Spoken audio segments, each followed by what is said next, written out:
Thank you very much for inviting me, Vice Chancellors, heads of institutions, faculty members, ladies and gentlemen. I'm very happy to be here to be invited to this very good program.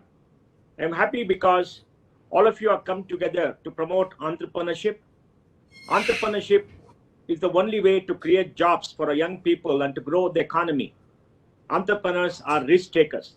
Let me give some data about how entrepreneurs have transformed India in the software field and in the startups field. Of the top 10 software service companies in the world by market value, 5 are Indian. Of the top 5, 3 are Indian. The most valuable company in software services globally is TCS at $168 billion. Of the 2.8 million employees in the top 10, 2 million are Indians. The United States has 6 million people working in software, 1 million are Indians. Of the 4.5 million working in the software service industry, 2 million work for American companies.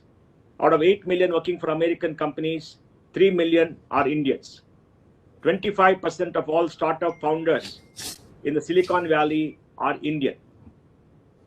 And this industry has created a huge quantum of jobs and human capital for India. Bangalore has a 20 lakh people working in IT and startups, 20 lakh of a population of 1.1 million. That is 1.1 crore. 1.1 crore. No other city in the world has such huge human capital. Even Silicon Valley does not have so many people employed in software and startups. Bangalore this year will export about $65 billion of software, around 4,50,000 crores. Bangalore has more than 2,50,000 chip testers and designers, the largest collection in the world. Bangalore has more than 23 unicorns in the startup field. Bangalore got more than $35 billion of capital coming in from 2014 till now. And Bangalore is recognized as the most dominant hub for software and startups in the world. Yes, we have to go up the value chain. Now, India is not far behind. India is the third largest entrepreneurial system in technology. India has more than 50,000 startups. India has 43 unicorns. They have created value of $120 billion. The total startup system is worth $170 billion. We have 43 unicorns, like I said. They created 8 lakh jobs so far. From 2014 till now, India got $70 billion of capital coming into startups. And by 2025, India will have more than 100,000 startups, creating $500 billion of value, creating about 32 lakh jobs, and maybe 125 to 150 unicorns. This is very big, and India is dramatically changing. Of course, we are all in South India. We are in close to Bangalore. We are the heart of what is happening. Sadly, people in Delhi don't understand what is happening because they're engaged in very exciting things like agitations, etc., while we in the South are developing very well. And I do hope the coastal region of Karnataka will look at all this data and bring in policies and other things to create a vibrant entrepreneurial ecosystem. Because people of the coast are naturally entrepreneurial, are naturally problem solvers. But I think what is required is concerted action from all stakeholders to do that. For the last 10 years, I've been spending time to bring it up in South Kendra. I worked with Ranjan to have the innovation center in Manipal University.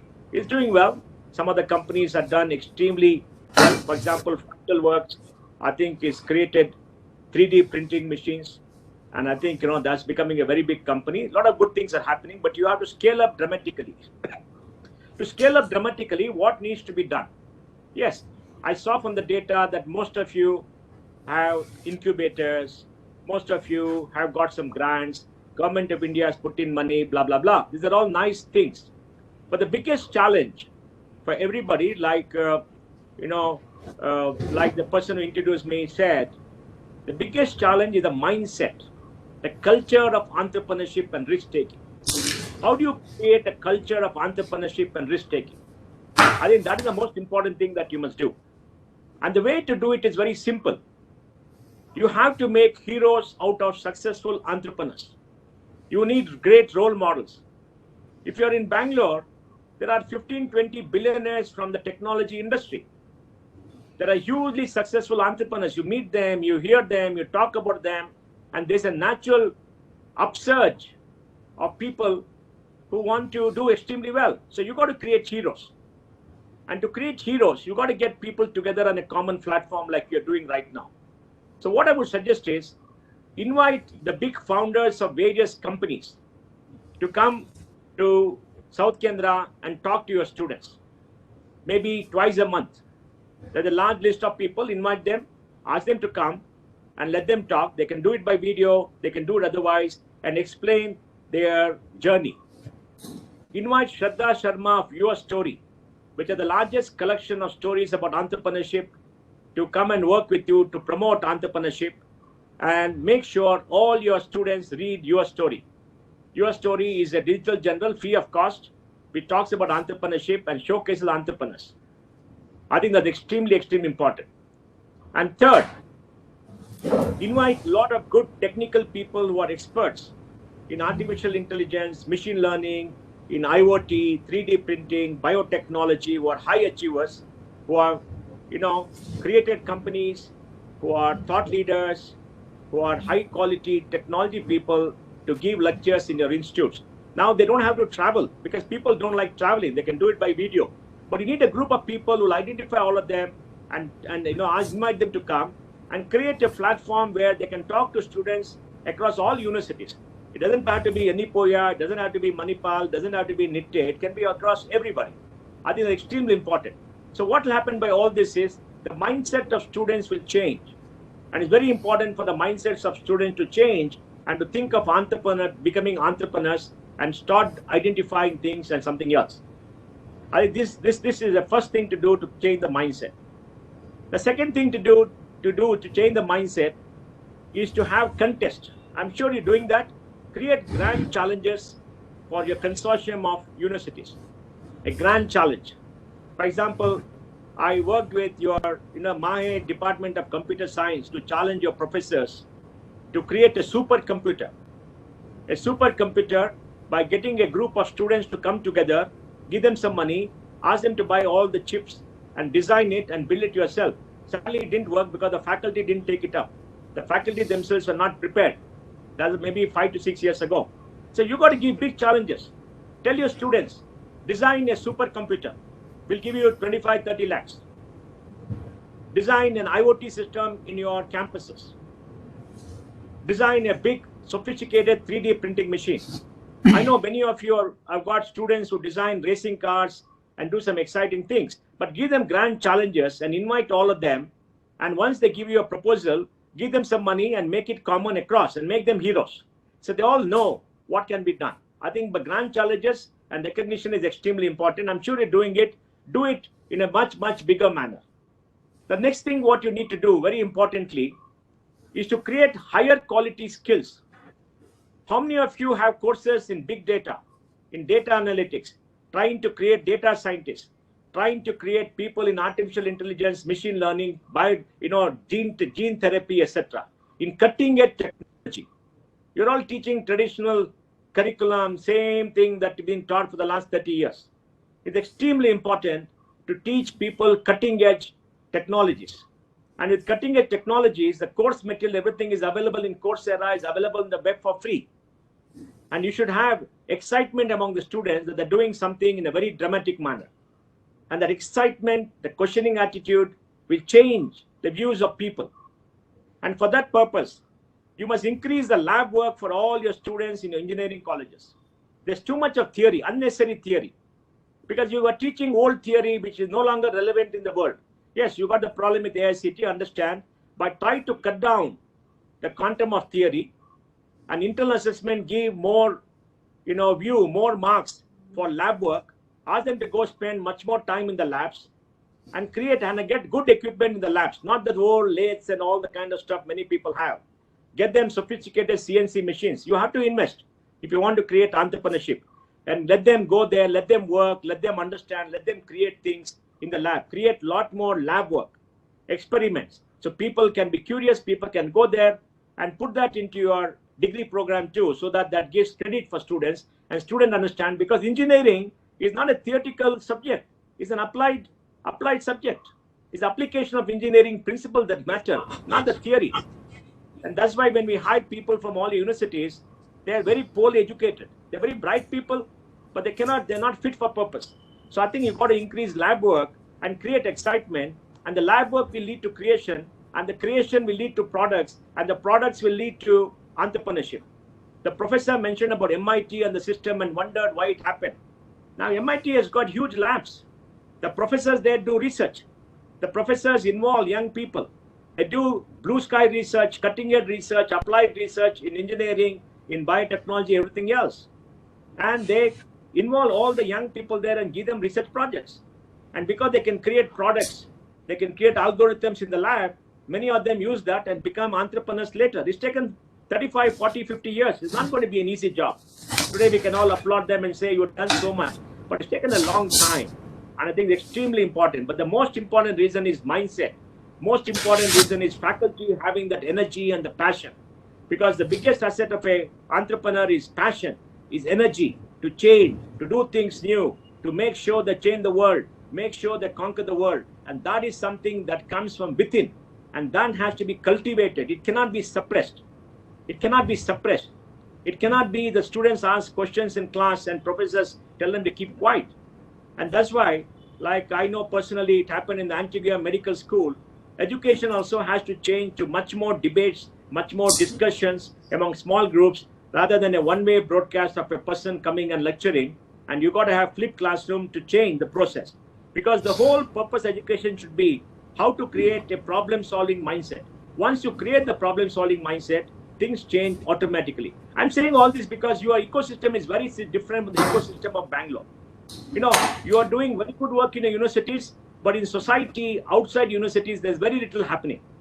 In Bangalore, even if the universities may not be as good as you, and maybe not, but the outside ecosystem is very, very large and very inviting, and so many things are happening. The opportunity is immense. You don't have the benefit in South Canara district or in the coastal districts.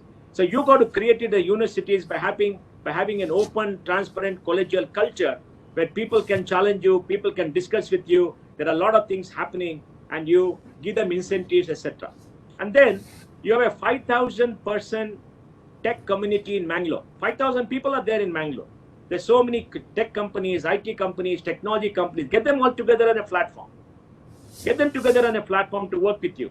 Ask them to come and mentor all your students. Put them on your academic committees. Ask them to come and talk. Ask them to come to the lab. And make sure many of your students become interns in their companies because they're all there. Infosys alone has more than 2,500, 3,000 people. How many of your faculty has gone to the Infosys campus in Mangalore? It's a world-class campus. You must go there with the students and meet them and talk to them and see what is happening. Show them a different world because seeing is believing. So you must interact with all the companies that are there in Mangalore. Invite all of them and create a community. And then you got so many alumni, so many of your people are left, they go all over the world. So many are successful entrepreneurs. What are you doing to connect them to universities, to enthuse your students, to come and talk to them? And what are you doing to make sure that everything works? I think you must interact more with the alumni, make them part of what you do.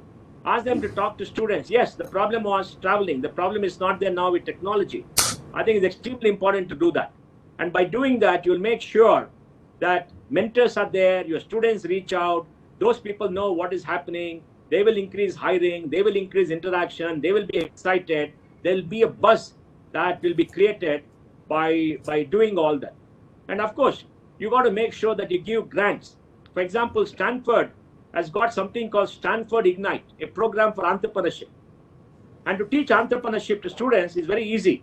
In fact, I'm going to do a program for entrepreneurship with IMA, and I hope for Dr. Venkatesh, when you set up your Manipal campus, I can run a program every year for entrepreneurship to train people in entrepreneurship. And this is what I propose to do. You should get a class, 50, 100 people, ask them to form teams of 4 or 5, so they all sit together, and then explain to them how to create a business plan. What is a business plan?